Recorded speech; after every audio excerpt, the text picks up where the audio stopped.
The studio lights dimmed slightly, casting a soft glow over the stage, an almost perfect veneer for the storm about to unfold.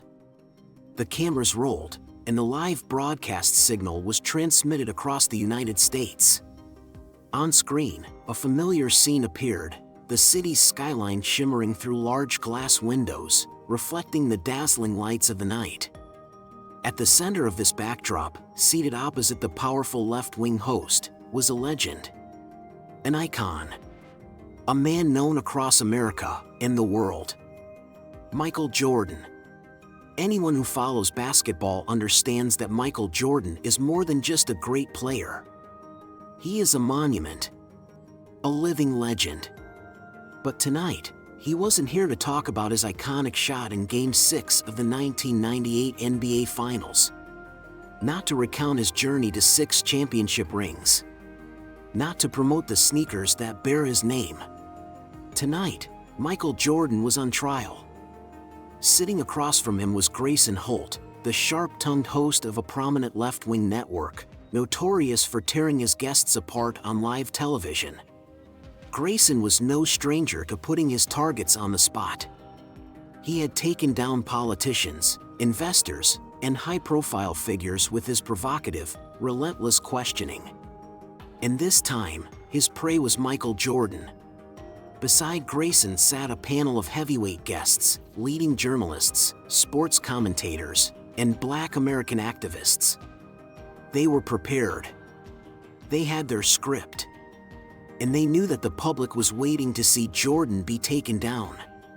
Grayson folded his arms, leaned back in his chair, and offered a faint smirk. His gaze swept across the panel before settling on Jordan. Michael, he drew out the name, as if addressing a child in need of guidance. You are an extraordinary man, no one can deny that. 6-time NBA champion, a sports icon, a billionaire brand. But let me ask you a simple question. He paused for a moment, letting the anticipation build, before leaning forward slightly. What have you done for your community? The first question landed like a punch. Michael Jordan didn't blink. But Grayson had caught the scent of blood. He pressed on, his tone growing sharper. You're a billionaire, but have you used your wealth to support the Black community? Look at LeBron James. He built a free school, funds scholarships, stands up for Black issues. And what about you? The only thing people ever hear from you is your famous quote, "Republicans buy sneakers too." Another way of saying that money matters more to you than social responsibility. A few members of the panel exchanged knowing smiles. A journalist from a sports magazine leaned toward the microphone. Not just that, Michael, he continued, some of your former teammates say you were cold and ruthless. In his memoir, Scottie Pippen wrote that you looked down on your teammates, pushing them to their limits, sometimes in cruel ways. And it wasn't just on the court, but even with your own community. You've reached the pinnacle of success, yet there's no real mark of you giving back to those who look like you. Why is that, Michael?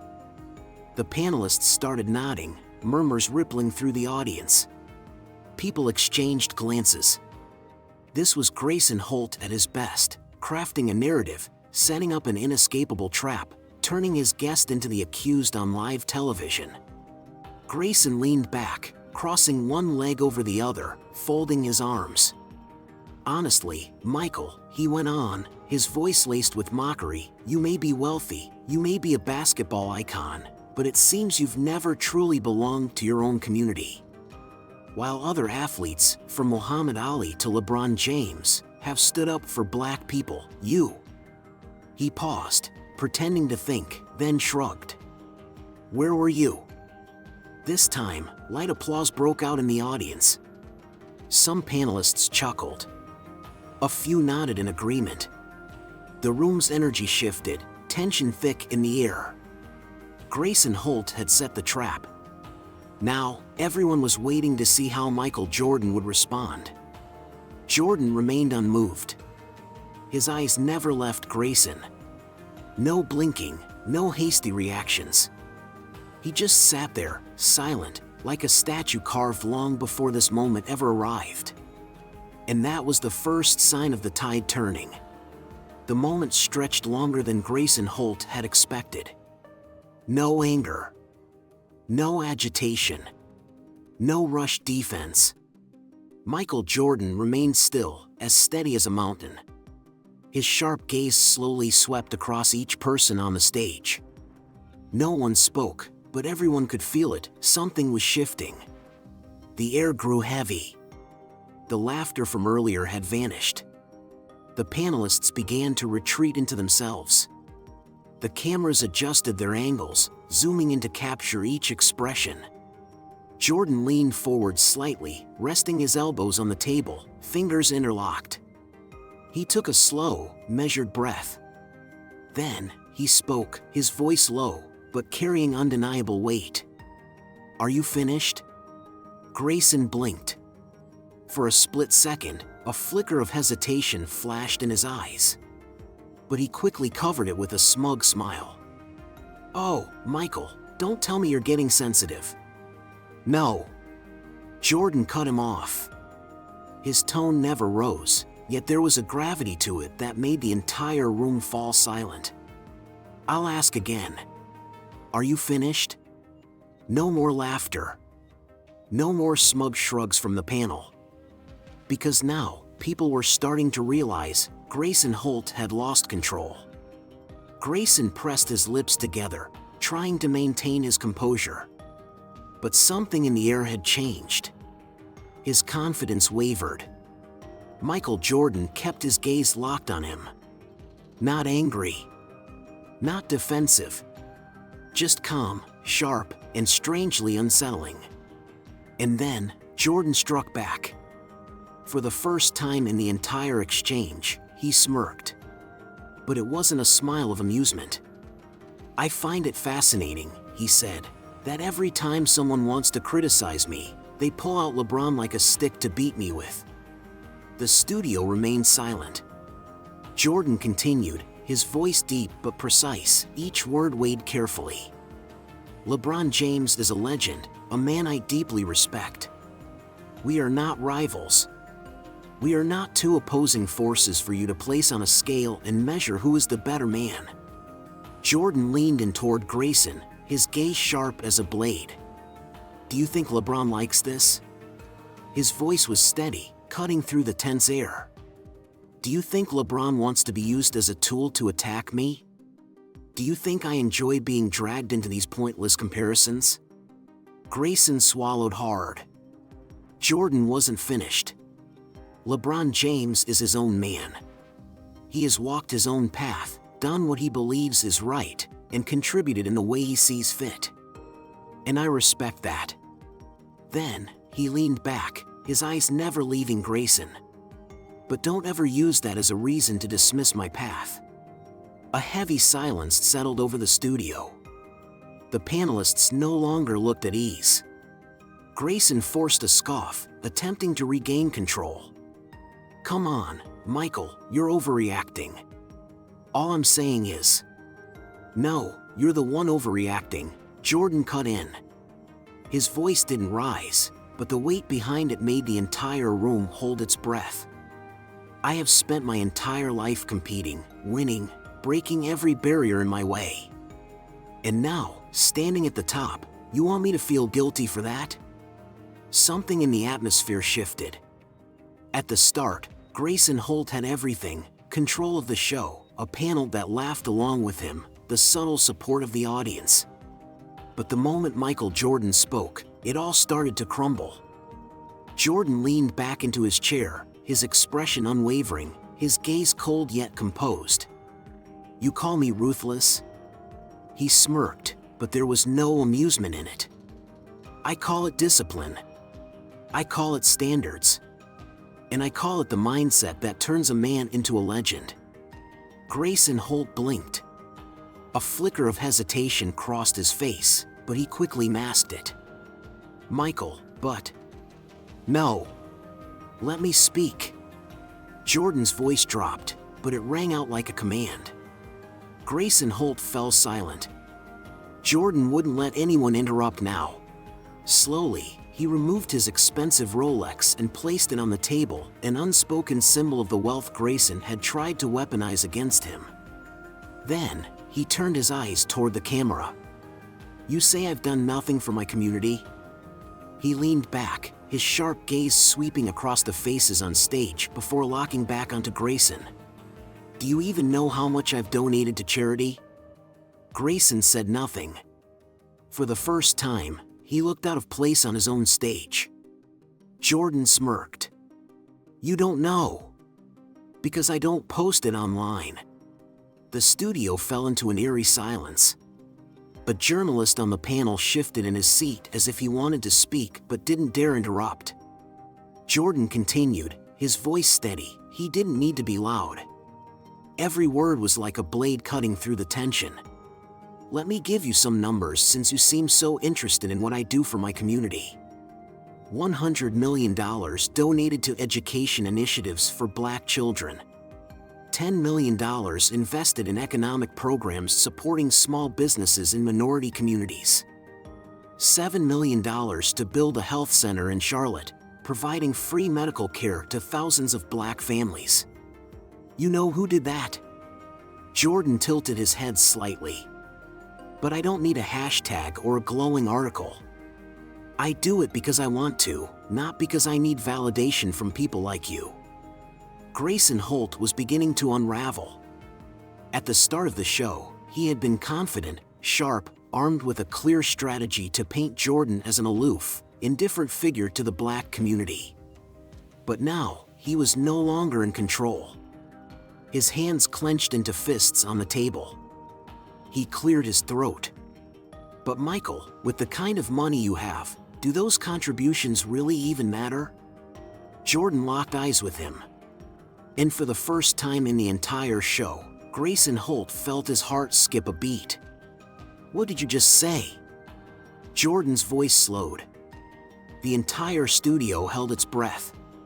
Grayson opened his mouth, but Jordan raised a hand, stopping him. Jordan tilted his head, his expression unchanged, but his gaze was razor-sharp, so much so that Holt couldn't bring himself to meet it. "You call me cold?" "No. I'm not cold. I just don't have time to stand in front of cameras and play the role of a performative hero." "How much money do you have, Grayson?" Holt flinched. He hadn't expected the counterattack. A few people in the audience chuckled softly. But it wasn't laughter at Jordan's expense, it was the kind of laughter you hear when someone once cocky starts to shrink. Jordan slowly crossed his arms. "Tell me, in your entire career, how much have you personally donated to the community?" Grayson Holt was silent. He had no answer. The camera zoomed in, capturing his face, his first moment of visible uncertainty. For the first time in his career, he didn't know what to say. A panelist shifted in their seat, desperate to rescue the situation. "But Michael, that's not really the point we were trying to." Jordan raised his hand again. "Don't speak for him." Silence. At that moment, Michael Jordan was no longer the guest. He was the one in control of the conversation. Grayson Holt dropped his gaze, pretending to shuffle a paper in front of him, an attempt to hide the slight tremble in his hands. Jordan watched him with something almost like pity. The studio was dead silent. For the first time in the show's history, Grayson Holt had lost complete control. And then, the screen cut to commercial. Not because it was scheduled. Not because the show had naturally reached its conclusion. But because someone in the control room panicked and didn't know what else to do. Grayson Holt sat there, trying to maintain his composure, but everyone could see it. He wasn't in control anymore. At the start of the show, Holt had been the master of the stage. He had thrown sharp questions, delivered calculated jabs, orchestrated the panel's reactions, and steered the audience into fits of laughter. But now, no one was laughing. Not a single panelist dared to speak. The camera angle shifted, slowly closing in on Grayson's face, and for the first time in his entire career, pure uncertainty was visible. His lips pressed together. His eyes darted between the panel and Jordan, searching desperately for a lifeline. But there was none. Grayson cleared his throat. He couldn't let this end like this. Then, he tried a new tactic, mockery. He smirked, scoffing slightly, reaching for the arrogance he had started with. "So tell me, Michael, did you rehearse that speech in front of a mirror?" The moment the words left Grayson's mouth, silence swallowed the studio. A silence that stretched too long, too ominous. Grayson expected laughter from the panel. Expected someone to chime in, to lighten the moment that was quickly turning disastrous. But no one did. Not a single smirk. Not a single nod of agreement. Only silence. A heavy, humiliating silence. The camera slowly panned across the panelists' faces. A political journalist lowered his gaze to the table, avoiding Grayson's eyes. Another reporter blinked repeatedly, as if debating whether to switch sides. Michael Jordan didn't blink. He sat there, composed, his sharp eyes locked onto Grayson. Then, he slowly tilted his head. A small smile played on his lips, but it wasn't the smile of a man who had just been mocked. It was the smile of a man in complete control. "You think I needed to rehearse in front of a mirror, Grayson?" Jordan's voice was slow, steady, deep and weighty, like a mountain pressing down on the air in the room. Grayson swallowed hard. Jordan calmly crossed his arms, leaning back, his gaze never wavering. "Do you know why I don't need to rehearse?" Grayson said nothing. Jordan leaned forward, locking eyes with him, his voice dropping lower, but somehow, it resonated louder than anything said all night. "Because I've lived it. Every challenge. Every failure. Every moment of doubt. I don't need to practice speaking my truth." Some of the panelists glanced at one another, exchanging amused looks. Some smirked, not because they found it funny, but because they were witnessing the slow collapse of a man who had once been too sure of himself. Grayson Holt had lost his audience. They weren't on his side anymore. The atmosphere in the studio had shifted entirely, tilted in Jordan's favor. The broadcast ended, but what had just happened on live television was only the beginning. The air in the studio remained taut with tension. The crew moved quietly, packing up equipment, but no words were needed. Everyone understood they had just witnessed a moment that would go down in television history. Grayson Holt rose from his seat with a forced smile, but the panic flickering in his eyes was unmistakable. For the first time in his career, he had lost complete control on the very stage that was supposed to be his domain. "Michael Jordan?" He simply removed his microphone, gave a small nod to the crew, and walked off the set. No victory lap. No boastful gestures. He didn't need them. But the world outside? It was exploding. Within minutes of the broadcast ending, a storm had erupted across social media. Clips from the show spread like wildfire. Every moment of Jordan backing Grayson Holt into a corner was replayed, dissected, and analyzed. By morning, Holt's name was everywhere, but not in the way he had hoped. Cable news networks played and replayed the segment, with political commentators from both the left and the right picking apart Holt's failure. On YouTube, a video titled "Michael Jordan Destroys Grayson Holt on Live TV" amassed millions of views in under an hour. Headlines flooded the internet. "Michael Jordan doesn't need a mirror, he lived every word he said." Grayson Holt left speechless on his own stage. For the first time, Grayson Holt had no comeback. The audience reaction wasn't just excitement, it was satisfaction. For years, people had watched Grayson Holt tear into his guests, turning them into spectacles for entertainment. But tonight, he was the spectacle. Comments flooded every platform. "I've never seen Grayson Holt lose control like that. Michael Jordan never got angry, never raised his voice, he just spoke the truth, and the truth crushed Holt. At first, I thought Jordan was in trouble. But by the 20-minute mark, I realized I was witnessing a historic takedown. Michael Jordan may be one of the greatest athletes of all time, but tonight, he proved he's also one of the greatest orators of our era. Grayson Holt, the man who once controlled the game, was now the punchline of his own show. And the worst part? No one was coming to his defense. While the internet continued to erupt, the atmosphere inside the executive offices of Grayson Holt's network was entirely different. Panic had taken over. The production team scrambled to contain the fallout. Network executives huddled in emergency meetings, dissecting the disaster in real time, discussing ways to restructure the show to ensure that something like this never happened again.